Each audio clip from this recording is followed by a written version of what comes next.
everyone, this video is brought to you by the wonderful people over at Bespoke Post. Bespoke Post is a monthly membership that delivers cool boxes of awesome stuff from under the radar brands. And it's free to join. They purchase 90% of their products from small businesses, many of which are based right here in the US. Every single month, members are introduced to cool new products: outdoor gear, barware, home and kitchen goods, clothing, and a lot more. And it's all based on a preference quiz that you fill out. The box lineup is constantly changing every month, giving you something to be excited about. They personally sent me a bunch of awesome stuff to show you guys, including these awesome pants and 2 boxes. The first box is called the Weekender Kit. Oh god, it's so hard. I should have brought a knife. Which is this awesome carry-all bag that I could use the next time I go camping. That's great because it's summer and camping season is coming up. Ooh, look at that. Looking fresh as hell. And of course, the next box they sent me is the Over Easy Kit, which came with this amazing cast iron skillet. Oh my god, that feels so nice. Old Mountain? God, that's fresh. Some wonderful pancake mix to break this sucker in. Some Sucker Punch Bloody Mary mix, which is gonna come in handy at my house a lot. And of course, some rich amber Vermont maple syrup. Name a better combo. Dude, I'm loving it. I'm just gonna hold this for a bit. So head on over to bespokepost.com/scooch20 to get 20% off of your first box. You can also just use code scooch20 at checkout and save 20%. That is 1/5 off of your first box, which has amazing things like this cast iron skillet. I love you guys. Thank you for sponsoring the content. Now let's jump into the video. League of Legends is a game that can be described in a lot of ways. It's so complicated that if you showed this game to a pilgrim, their heart would stop immediately. It's incredibly fun and rewarding, or not fun and punishing, depending on your mood that day. And though we could sit here on thesaurus.com and find 100 other synonyms used to describe this game, there's a single word that nobody on this planet would use to define League of Legends.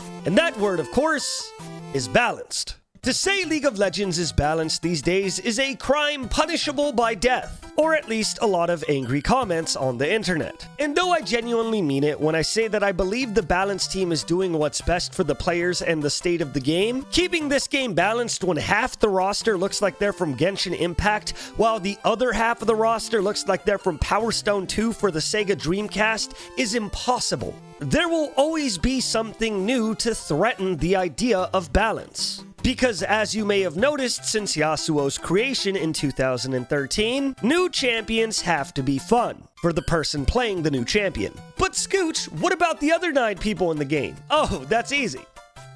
Fuck them. But out of every single champion that has released on the Rift, out of the 159 designs, not counting reworks, there is one move that quite literally breaks everything that League of Legends stands for. I very rarely use the word broken when describing things in this game, because a lot of times things are just overtuned, which is annoying but manageable. This ability is more than that, and in turn has left a very unsavory taste in everyone's mouth ever since this abomination was released. I'm gonna give you all a moment to guess what ability I'm talking about in the comment section, because I'm pretty sure 99% of us are on the same page. And even if we're not on the same page, I do want to know what you think is the most broken ability in the game, because I think it'll be interesting. But of course, I'm talking about Viego's passive. Viego's passive is fundamentally a very unhealthy ability, and the only ability that I think is a mistake in League of Legends. The core concept of League is that your successes in-game will lead you to more success. If you get a solo kill in lane, you can use that gold to buy items and hopefully get more solo kills. If you CS correctly, you can build a lead with experience and gold and eventually translate that into dominating your opponent.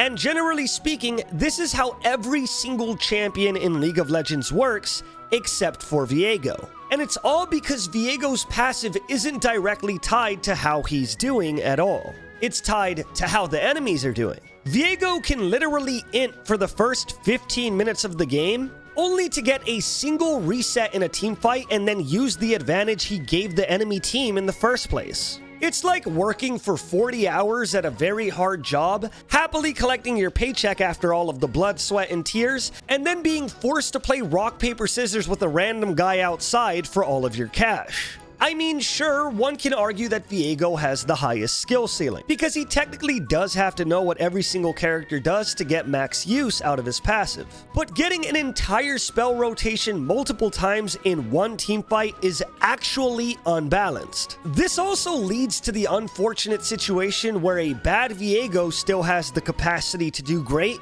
and a great Viego has the capacity to be a god. Now let's reel it back and talk about another problem that this ability brings to the table that a lot of people don't notice. Sure, going against Viego is a ticking time bomb for anyone on the enemy team. However, there's one thing that Viego's passive hurts way more than anything else.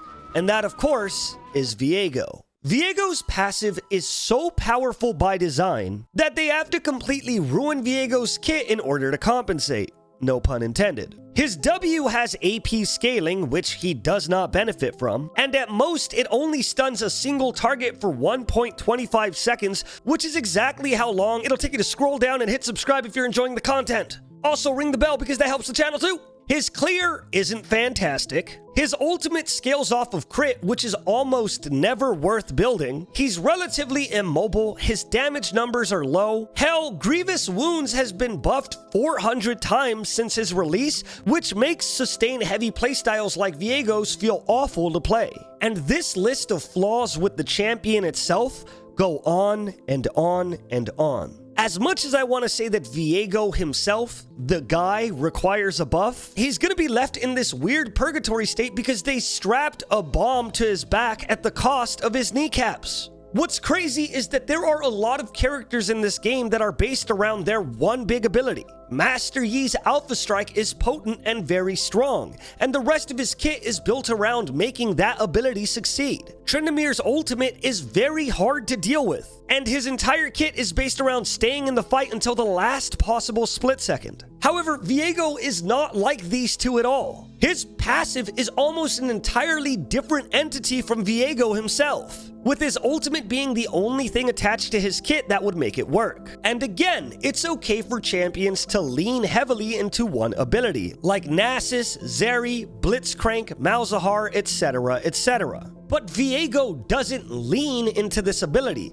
Viego is this ability. Or isn't? I don't know, the words are weird here. When I say that this ability is a mistake, I mean it in the strongest sense of the word, because it completely ruins the Ruined King's chance to be a real fleshed out champion. It makes Viego impossible to balance because this one move is too powerful. And again, it has almost nothing to do with Viego's kit, so it barely synergizes. Viego feels awful to play unless he's not Viego. And playing against a Viego feels horrendous because all it takes is one split second for your lead to be his own. There's a reason why Viego's win rate is so low, but his ban rate is still so high. Because losses should be defined over the course of a game, not by a split-second mistake where your ADC disconnected from brain and mispositioned, and now the 0-7 Viego is a 13-0 ADC. It is a game-defining cheap gimmick. And I do think that Viego kind of needs a mini rework, because as it stands right now, all he's going to be is a sexy mistake in League of Legends. Whether it's by making his transformations damage scale with his own stats like Sylas, or by limiting the amount of times he could transform in a fight, Riot should draw power from this ability in order to flesh Viego out elsewhere. But that's just a theory. No, okay. Let me know in the comment section below if you agree or disagree. I've heard so many people complain about Viego since his inception, and they've nerfed him like a bajillion times in all of his items, but still, his ban rate is insane because he feels terrible to lose against. Also, I hope you guys are enjoying the variety content I've been doing as of late. I'll be honest, League of Legends is in kind of a stale state right now. This season has been kind of underwhelming, so I haven't been playing that much, but I still like watching it, and I love the characters, so I'll continue to make content on it like this. Anyways, I hope you guys enjoyed the content. I hope you guys enjoyed the variety content too. I love you, and I will see you tomorrow or Monday, because I don't want to upload on weekends. Unless it's Monday, then I'll see you on Tuesday.